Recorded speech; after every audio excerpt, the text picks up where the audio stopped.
Aujourd'hui, je vais prêcher sur... Il y a 3 semaines, j'ai prêché sur le fait d'entrer dans le refuge. Parce que le refuge, c'est un bon refuge. Le refuge, c'est un refuge qui est excellent. Et je vais simplement commencer par une phrase. C'est que le refuge n'est pas un lieu de résidence, mais le refuge est un lieu de passage. C'est-à-dire que lorsque tu rentres dans le refuge, tu ne peux pas y faire habitation. Tu dois forcément, au bout d'un moment, en ressortir. Et aujourd'hui, le titre de ma prédication, c'est « Sortir du refuge ». Je vais vous expliquer, vous inquiétez pas. Le refuge, je crois que ce n'est pas un lieu de résidence, mais c'est un lieu où tu vas pouvoir te restaurer et tu vas pouvoir te préparer à sortir. Et le problème, c'est que nous aurions tendance à vouloir rester dans le refuge. Le refuge, c'est quoi le refuge ? Des fois, c'est prier, des fois, c'est lire la Bible, mais c'est comme un endroit un peu cocooning. C'est un endroit où tu as envie de rester. Le refuge, ça pourrait être exactement l'église là où nous sommes. Ça pourrait être Impact Jeunesse. Tu vas prendre refuge dans des temps comme ça. Parce que le refuge n'est pas un lieu spécial. C'est un moment avec le Seigneur. C'est un temps précieux. Mais le problème, c'est que je crois que nous ne pouvons pas rester continuellement dans le refuge. Pourquoi ? Parce que les autres, aux alentours, si tu ne sors pas, comment eux vont-ils pouvoir connaître ce merveilleux refuge ? Je crois que tu as besoin de sortir. Je crois que tu as besoin de sortir pour emmener d'autres personnes dans le refuge. Juste réfléchis simplement à tes voisins, peut-être à tes potes en cours, peut-être dans ta famille, à toutes les personnes qui vivent eux-mêmes des tempêtes. On a dit que lorsqu'il y avait des tempêtes, on pouvait se réfugier en Dieu. On vit tous des tempêtes. On vit absolument tous des tempêtes. La dernière fois, je mangeais avec Lucas Ozer et Lucas me disait, dans sa classe, je ne sais pas où est-ce qu'il est, Lucas, il n'est pas là. Dans sa classe, ils sont 22. Vous êtes 22. Il y a combien de personnes où les parents sont encore ensemble ? 5 ? 6 ? 22 moins 6, ça fait 16 personnes. Ça veut dire qu'il y a 16 enfants sur 22 qui ont vécu une tempête qui est terrible. Hier encore, j'avais une formation dans l'église. Pour vous expliquer un tout petit peu, j'avais une formation dans l'église où on parlait de divorce et de remariage, etc., dans le cadre de la Bible. Et tout d'un coup, il y a une personne de 40 ans qui dit « Mais aujourd'hui encore pour moi, le divorce de mes parents, et j'ai encore les conséquences aujourd'hui. » Et tout d'un coup, une personne de 50 ans commençait à parler sur le divorce de ses parents et tout d'un coup s'arrêtait parce que les larmes étaient en train de monter. Les gens autour de vous vivent des tempêtes. 16 personnes sur 22, on est environ, allez, je vais dire, on est environ 120. C'est comme si tout d'un coup je demandais à 80 personnes de se lever. Et sur ces 80 personnes, tous les parents auraient divorcé. Mais c'est une proportion qui est terrible. Aujourd'hui, l'OMS, l'Organisation mondiale de santé, a défini une nouvelle épidémie. C'est l'épidémie qui s'appelle la solitude. De plus en plus de gens, aujourd'hui, il y a un adulte sur 5. Un adulte sur 5 qui sont seuls, qui se sentent seuls. Parce que les gens autour de nous vivent de telles tempêtes qu'il y a un désespoir au plus profond d'eux. Je discutais encore avec quelqu'un ce midi qui a fait son stage dans un hôpital psychiatrique. Et il me disait, dans cet hôpital psychiatrique, il y a au moins 50% de 18 à 30 ans qui sont enfermés là-dedans. Pour dire que ça touche tellement ta génération.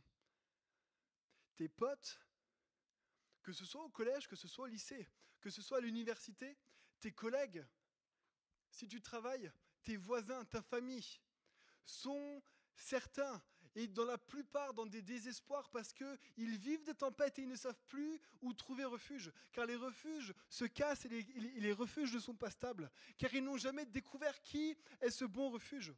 Et je crois que nous sommes effectivement entrés dans ce refuge qui est tellement bon. Mais nous allons devoir avoir besoin de sortir pour pouvoir les ramener dans le refuge. De sortir et lorsque tu vois qu'il y a quelqu'un qui est dans la tempête, c'est le prendre et le ramener jusqu'à ce refuge. Et je crois que c'est ce que Jésus nous demande aujourd'hui. Matthieu 28, versets 19 à 20. Allez, faites de toutes les nations des disciples, les baptisant au nom du Père, du Fils et du Saint-Esprit, et enseignez-leur à observer tout ce que je vous ai prescrit. Et voici, je suis avec vous tous les jours jusqu'à la fin du monde. Je crois que c'est aujourd'hui un commandement que le Seigneur Jésus nous donne. Oui, on connaît maintenant Jésus. Oui, on connaît ce Dieu qui est merveilleux. Mais Jésus nous demande aujourd'hui de sortir de ce refuge-là pour pouvoir parler de ce Jésus, de ce merveilleux Jésus, à d'autres personnes. Ça veut dire quoi? Ça veut dire que si tu ne le fais pas, c'est un peu comme si tu désobéissais à Jésus. Jésus, il voudrait tellement que tu sortes de ton refuge pour que tu puisses parler à ta famille. Et vous savez, je crois que c'est réellement possible. C'est vraiment, vraiment, vraiment possible de ramener des gens à Jésus. Je ne te parle pas de les amener à l'église. Je te parle de les amener vers Jésus. Tu peux les amener vers Jésus sans les emmener tout de suite à l'église. Au bout d'un moment, oui, ils vont avoir besoin d'une église. Mais tu peux les amener vers Jésus autrement. Je crois pouvoir dire que j'ai ramené mes frères et sœurs vers Jésus. Mes frères et sœurs aujourd'hui sont convertis. Mais vous savez que j'ai prié, j'ai mis mes genoux à terre pour eux, parce que j'avais décidé de sortir de ce refuge-là pour pouvoir les amener à ce Jésus.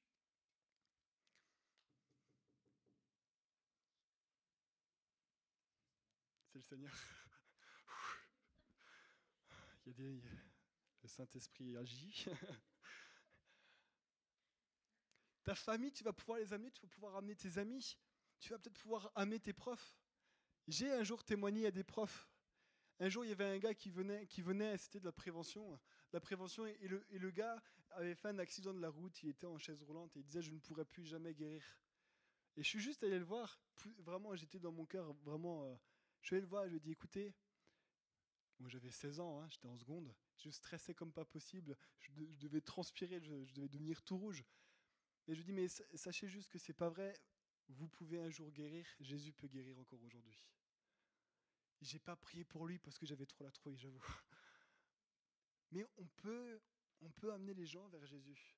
Un jour, quand je vous dis de sortir, c'est de parler de Jésus aux gens. Un jour, j'étais en cours et un prof de philosophie se moque de Jésus. Vraiment, ouvertement, se moque de Jésus. Et moi, je lui dis, mais si vous... Je me suis levé, vraiment, j'étais en mode fâché contre un homme. Vous rigolez ou quoi? Vous ne pouvez pas vous moquer de Jésus. Je me lève et je dis, si vous faites autant de miracles que Jésus a fait, alors moi aussi, je vous proclame aujourd'hui fils de Dieu. Et il s'en est suivi, je vous promets, des débats. Pardon, ça te gêne? Tu ne me vois pas. S'en est suivi un débat devant 26 personnes où je disais, mais Jésus, il est mort sur la croix. Je crois vraiment que c'est possible. Je crois vraiment que c'est possible de pouvoir parler de Jésus aux gens. Sortir, ça veut dire sortir du refuge, ça ne veut pas dire sortir de Dieu. Ça ne veut pas dire sortir et je peux faire n'importe quoi. Ça ne veut pas dire quitter Dieu. Lorsque tu sors du refuge, tu ne quittes pas Dieu. Tu vas avec Dieu. Tu ne quittes pas Dieu. Et si tu ne quittes pas Dieu, c'est-à-dire que tu ne peux pas faire n'importe quoi avec le péché. C'est pas aller avec tes potes aller fumer des bédos ou aller draguer n'importe qui. Non, c'est pas ça, sortir du refuge. Et là, je suis en train de dire quelque chose qui est visible, mais sortir du refuge, ça ne veut pas dire non plus faire n'importe quoi quand tu es tout seul. Sortir du refuge, ça veut dire je vais juste aller parler de Jésus à quelqu'un d'autre. Ça, vous êtes avec moi ce soir? Bon, je vois des têtes qui ont hoché, ça va. Mais je crois que lorsque nous sortons du refuge, ça peut nous créer des ennuis. Et je préfère le dire tout de suite. Pourquoi? Parce que lorsque tu obéis à Jésus, tu te soumets à un maître, et ce maître-là a un ennemi, qui s'appelle aujourd'hui Satan, que nous appelons Satan. Et Satan, il n'est pas content quand on se soumet à des gens comme ça. Il n'est pas content quand on se soumet à Jésus. Et tu vas avoir des soucis. Et alors que je méditais le psaume 91, ce que j'ai beaucoup apprécié, c'était le verset 13. Tu marcheras sur le lion et sur la vipère et tu piétineras le lionceau et le dragon. Alors, normalement, la Bible, lorsque tu lis la Bible, c'est quelque chose que tu es censé pouvoir t'assimiler, d'accord? Il y a déjà quelqu'un qui a marché sur un lion? T'as déjà marché sur un lion? C'est vrai? Non, c'est pas vrai. Hein, voilà. J'ai eu peur, je me suis dit, punaise, mon exemple. Il y a déjà quelqu'un qui a marché sur une vipère, sur un lionceau? Je vous pose pas la question sur un dragon, hein, parce que voilà. Ce texte-là, aujourd'hui, il est imagé. Ce texte-là, il est imagé. C'est-à-dire que le lionceau, lorsque tu regardes ce que ça veut dire, le terme original, je sais plus ce que c'est le bon terme, mais ça désigne les hommes méchants. La vipère, c'est quoi? La vipère, c'est un serpent. C'est qui le serpent dans la Bible? C'est le diable. Ok, le lionceau, par rapport au lion, c'est quoi? C'est le petit du lionceau. Le dragon, dans la Bible, c'est qui? Le dragon, ça représente aujourd'hui Satan. Autrement dit, tu marcheras sur les hommes méchants et sur Satan. Que dis-je? Tu piétineras les petits hommes méchants et tu piétineras Satan. C'est-à-dire qu'effectivement, tu vas avoir des problèmes, mais Psaume 91 qui dit que Jésus est notre refuge va te permettre de pouvoir marcher sur tout ça, va te permettre de pouvoir dépasser tout cela. Et tu vas rentrer tout de même comme dans une guerre. Parce que sortir de ton refuge va t'amener effectivement à avoir cet ennemi auquel tu as l'autorité de Jésus pour piétiner, pour marcher. Mais tu vas tout de même rentrer dans cette guerre qui est spirituelle. Et j'arrive sur mon deuxième point. Sortir du refuge. Pour sortir du refuge, tu as besoin de rentrer dans le refuge. Oh. Pour sortir du refuge, je la refais. Pour sortir du refuge, tu as besoin de rentrer dans le refuge. Forcément, parce que lorsque tu sors du refuge, Satan va vouloir se déchaîner sur toi. Et tout d'un coup, les gens risquent de se moquer de toi. Tu vas voir des bonnes choses, mais tu vas voir des mauvaises choses. Paul, alors qu'il prêchait partout, va être lapidé, va être roué de coups, parce qu'il a décidé de sortir du refuge pour pouvoir parler aux gens de Jésus. Mais ce que Paul savait, et ça j'en suis convaincu, c'est que Dieu, alors qu'il sort du refuge, Dieu est constamment là. Dieu, il est tout le temps là. C'est-à-dire que quand tu sors du refuge, tu ne sors pas, c'est pas comme si tu sortais de ta chambre et que si tu es loin, tu ne peux pas y rentrer tout de suite. Non, le refuge, ça se passe à l'intérieur de nous. Et alors que tu vas être moqué, alors que tu vas vivre peut-être des choses désagréables, alors tout d'un coup, tu vas pouvoir re-rentrer dans ce refuge très rapidement.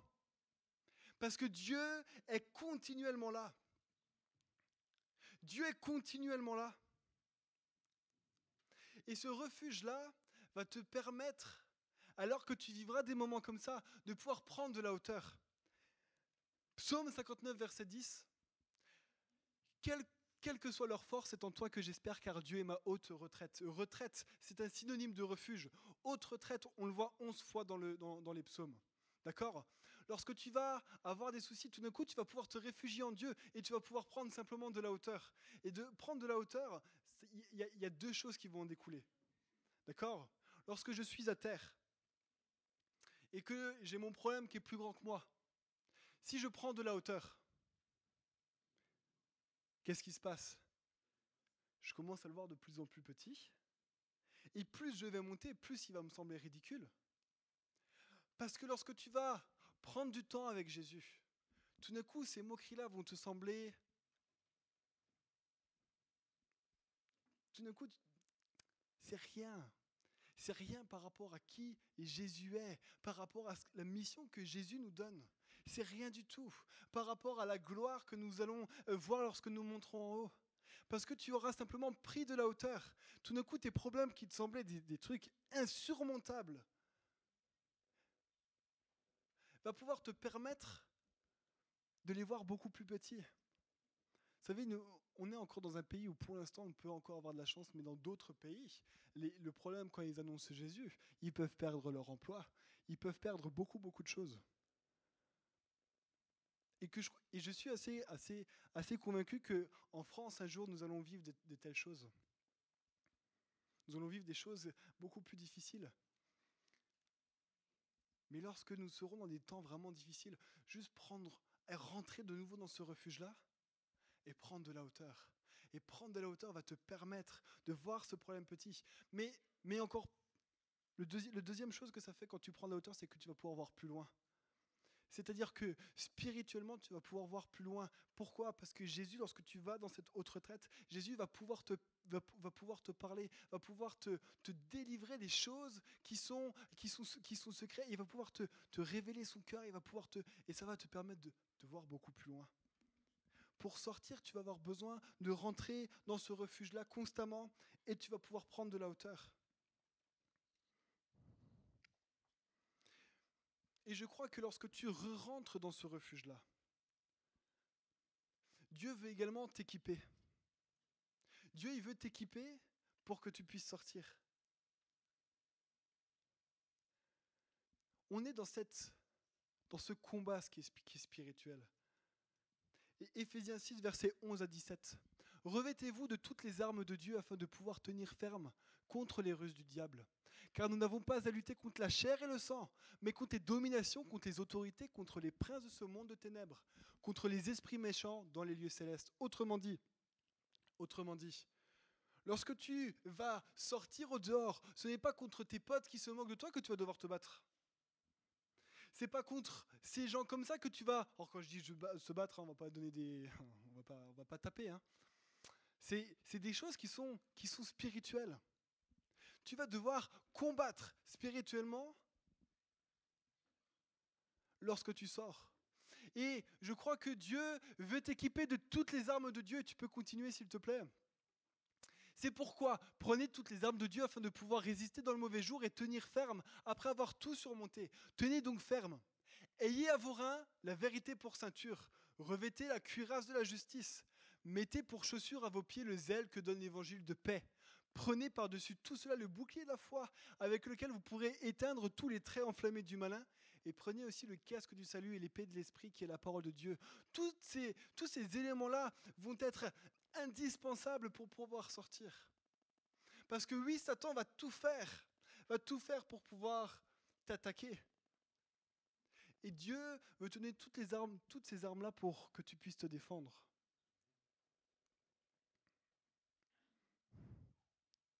Et à chaque fois, ce que je vois, c'est toujours du présent impératif. Tenez donc ferme. Mettez pour chaussures, prenez par-dessus. C'est-à-dire que c'est comme si c'était à nous de prendre ces armes-là. Pourquoi ? Parce que lorsque nous rentrons dans le refuge, nous pouvons chercher Dieu, et donc du coup, lorsque nous cherchons Dieu, nous pouvons lui demander. Ça veut dire ça, prenez. C'est Dieu, donne-moi ce dont j'ai besoin. Donne-moi la vérité, donne-moi la foi, donne-moi le zèle, donne-moi la parole de Dieu, donne-moi de l'imprimer en moi. Parce que sans ça, tu risques au bout d'un moment de te casser la figure lorsque tu sors.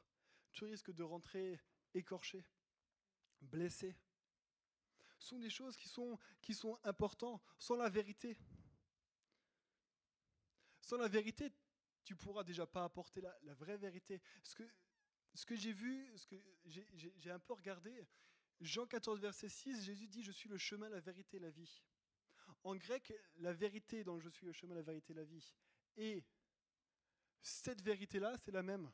C'est-à-dire que tu as besoin de ce Jésus pour sortir.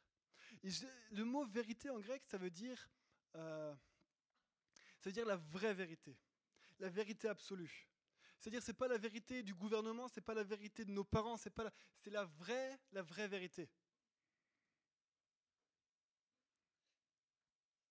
Ça se moque de moi devant, je le vois. C'est Ben qui est en train de raconter n'importe quoi. Merci Mike. C'est la vraie vérité, c'est ça qui te fait rire ? Ouais, ok, c'est ça. Gamin. La vraie vérité. C'est la vraie vérité. C'est-à-dire que c'est une vérité qui ne peut pas être modifiée. la vérité de Dieu, Dieu est Dieu, Dieu est au-dessus de tout. Tu ne peux pas modifier cette vérité-là parce qu'elle n'est pas modifiable. Et tu vas avoir besoin de cette vérité-là qui est personnifiée par Jésus. Tu vas avoir besoin de ce Jésus-là pour sortir. Sans Jésus, comment veux-tu faire? Sans cette vraie vérité que tu pourrais annoncer aux gens qui sont dehors, comment veux-tu faire pour annoncer l'évangile? La justice, j'en ai parlé un tout petit peu avant, la justice, c'est le fait d'être juste. Si tu n'es pas juste, lorsque tu fais n'importe quoi dans le secret, personne ne te voit. Mais Dieu te voit et tout le monde spirituel te voit. Donc c'est-à-dire que lorsque tu dois te battre contre ces esprits méchants et tout ça, eux, ils savent que tu as fait n'importe quoi.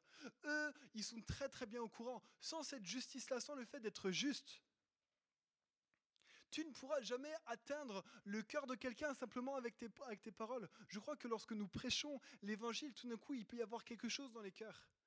Mais si tu fais n'importe quoi, le monde spirituel ne pourra pas t'accompagner. Sans le zèle d'annoncer l'évangile, le zèle, c'est la niaque, c'est j'ai envie d'y aller, j'ai envie de parler de Jésus. Tu ne pourras pas non plus. Sans cette foi, comment tu veux proclamer que Dieu est Dieu?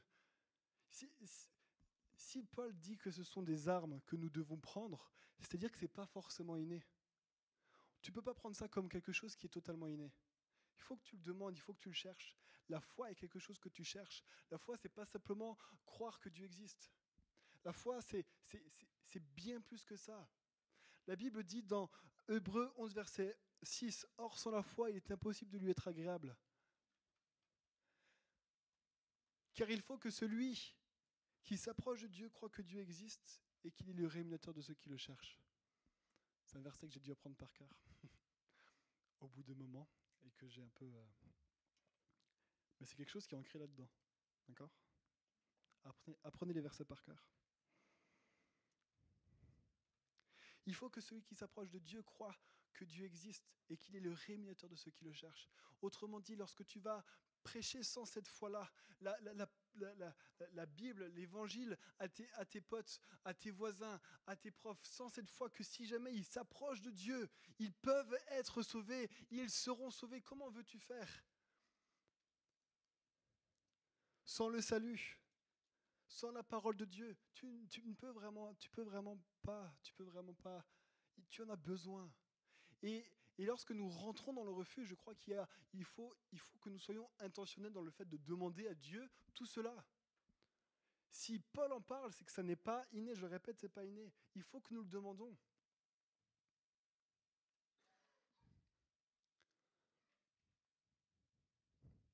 Et une fois que tu as tout ça, une fois que tu es équipé, alors tu vas pouvoir sortir. Je crois que Dieu m'a vraiment donné une image, elle vaut ce qu'elle vaut, mais je crois vraiment que Dieu m'a donné une image. On est tous des escargots. Avec plaisir.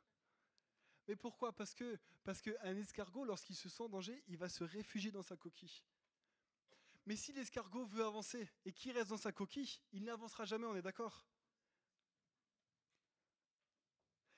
Pour sortir, il va devoir sortir de sa coquille et seulement il va pouvoir avancer. On est tous des escargots. J'aurais jamais pensé dire ça un jour dans une prédication. On est tous des escargots. Si tu veux avancer avec Jésus, si tu veux avancer avec Jésus, alors il va falloir que tu sortes pour pouvoir prêcher l'évangile, pour pouvoir dire à tes potes qui est Jésus pour toi, ce qu'il a fait pour toi, à tes potes qui sont dans le désespoir, à tes potes qui vivent de terribles choses. Moi, je connais quelqu'un qui peut vraiment t'aider. Et si tu fais ça, tu vas participer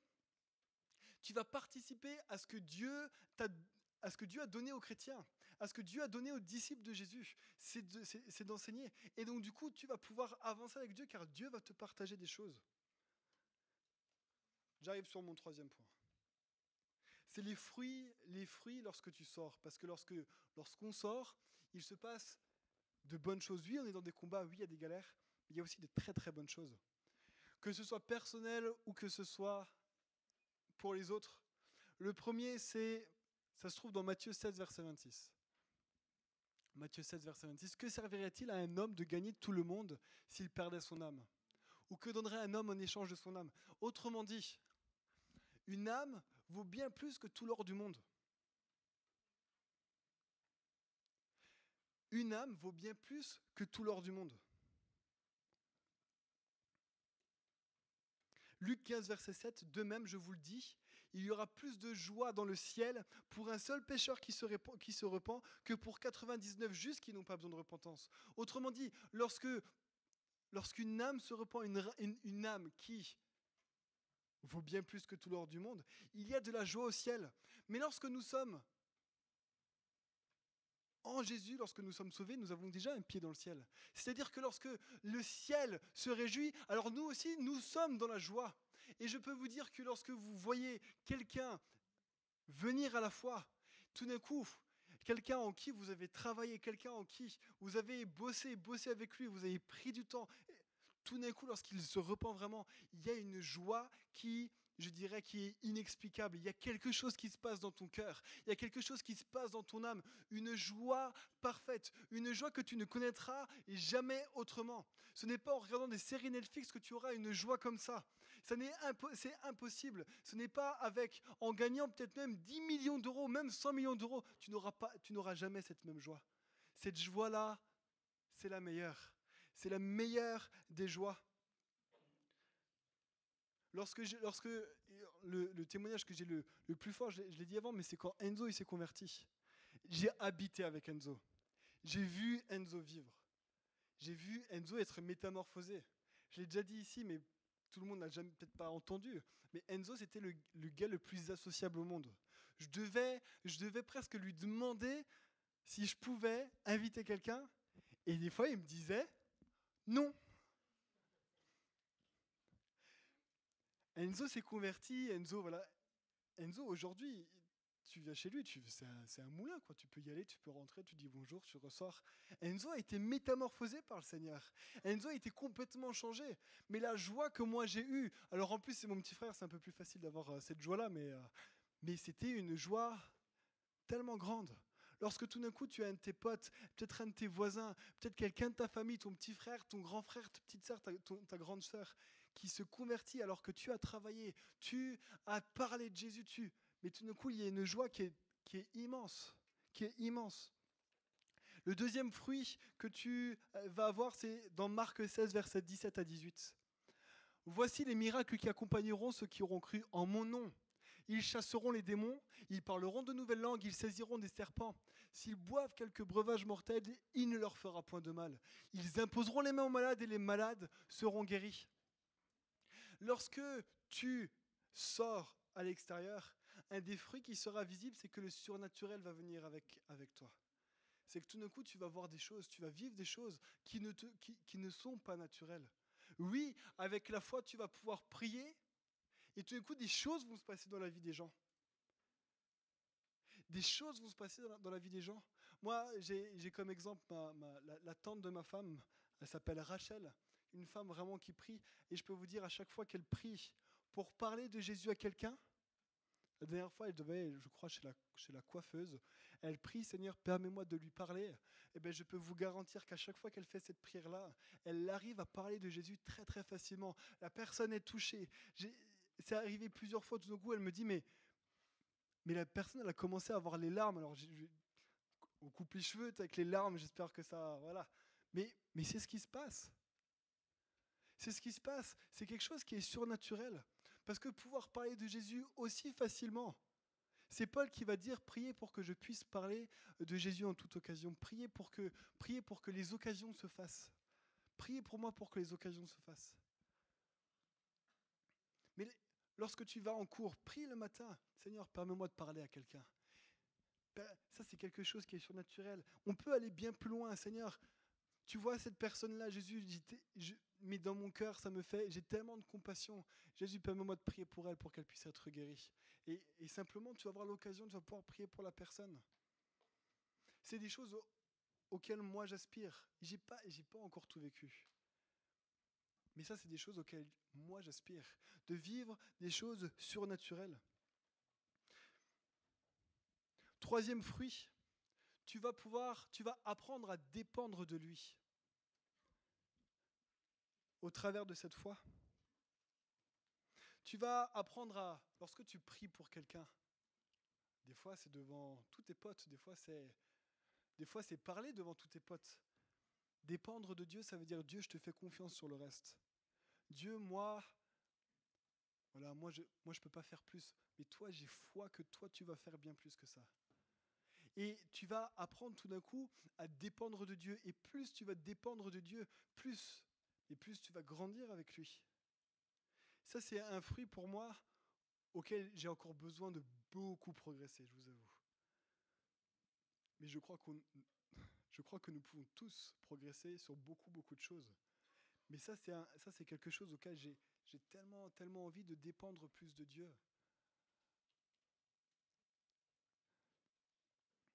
Et le quatrième fruit que je vois, c'est la relation avec Dieu. Cette relation avec Dieu qui grandit. Parce que lorsque nous sortons, nous participons à ce que Dieu veut que nous participions. Et lorsque nous participons à cela, alors tout d'un coup, ta relation avec Dieu va grandir. Je l'ai déjà dit plusieurs fois pendant cette prédication. Je ne vais pas revenir dessus. Lorsque je parlais, je reviens en arrière parce que je me sens poussé à faire ça. Lorsque je parlais que Dieu veut nous équiper dans le refuge, j'ai parlé de ces armes-là, mais je crois que Dieu veut nous équiper de bien plus que ça. Dieu veut t'équiper du courage aussi. Parce que oui, nous avons peur des fois de parler. Mais Dieu, lorsque tu vas prendre refuge en Dieu, Dieu va t'équiper de ce courage-là. Au bout d'un moment, dans la Bible, il y a marqué que lorsque nous serons devant, je ne sais plus comment c'est dit, devant les rois, etc., ne stressez pas. Le Saint-Esprit vous inspirera à ce moment-là précis, lorsque vous devrez parler. Dieu veut t'équiper de ce courage-là. Dieu veut t'équiper de ce courage-là. Je vais simplement conclure. Je vais simplement conclure juste avec le psaume 91. Psaume 91, où il y a quelque chose qui m'a surpris, je ne sais pas si quelqu'un d'autre sait à regarder, mais c'est toujours parler, si juste les musiciens, vous pouvez venir, hein, je suis en train de conclure, tout est parlé à la troisième personne, tout le temps, jusqu'au verset 14, où tout d'un coup c'est à la première personne. Et je crois que c'est David qui a parlé, qui a écrit ce psaume, mais lorsque il a écrit ce psaume, je crois qu'il a été complètement inspiré par Dieu. Et David était tellement sous l'emprise de Dieu, complètement Dieu a carrément, mais je ne peux plus parler à la troisième personne, il faut que je parle à la première personne. Et voici ce qu'il va dire, puisqu'il est attaché à moi, donc c'est Dieu qui parle, je le délivrerai, je le protégerai. Puisqu'il connaît mon nom, il fera appel à moi et je lui répondrai. Je serai avec lui dans la détresse. Je le délivrerai et je l'honorerai. Je le comblerai de nos jours et je lui ferai voir mon salut. Alors que tu vas sortir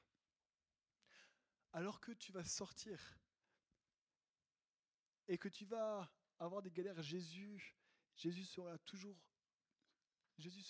là. Jésus te délivrera. Et à la fin de la fin, nous serons dans la gloire de Dieu et nous vivrons avec Dieu. Nous vivrons avec Jésus. Et ce sera quelque chose, et c'est ta dernière délivrance. C'est ce moment-là où tu partiras. Mais je crois que nous devons prendre conscience aujourd'hui que lorsque nous serons dans cette gloire-là, je crois qu'il faut qu'on prenne conscience que plein d'autres ne seront pas avec nous. Si nous on n'en parle pas. Je crois que, et j'ai vraiment envie qu'aujourd'hui on en prenne conscience, c'est que nous aujourd'hui nous avons cette chance-là. Nous avons une grâce incroyable de connaître Jésus. Nous avons cette chance-là incroyable de connaître ce Dieu, ce refuge. Mais tes potes, ta famille qui ne croit pas en Dieu, tes voisins, eux, s'ils ne rencontrent pas Jésus, iront droit en enfer. L'enfer, c'est un lieu où il n'y a pas de Dieu, où il n'y aura pas d'amour, il n'y aura pas de joie, il n'y aura pas de paix, mais il n'y aura que des tourments. Un lieu terrible. Et j'ai juste envie qu'on prenne conscience de cela, parce que aujourd'hui, Je vais te le dire comme ça, l'heure est grave. L'heure est grave parce que des gens sont en train de mourir. Des gens sont en hôpital psychiatrique et mettent fin à leur jour. D'autres ne le sont pas en hôpital psychiatrique et mettent aussi fin à leur jour. Certains vivent dans un désespoir terrible. Et nous devons, en tant que fils de Dieu, être ces ambassadeurs-là de la bonne nouvelle.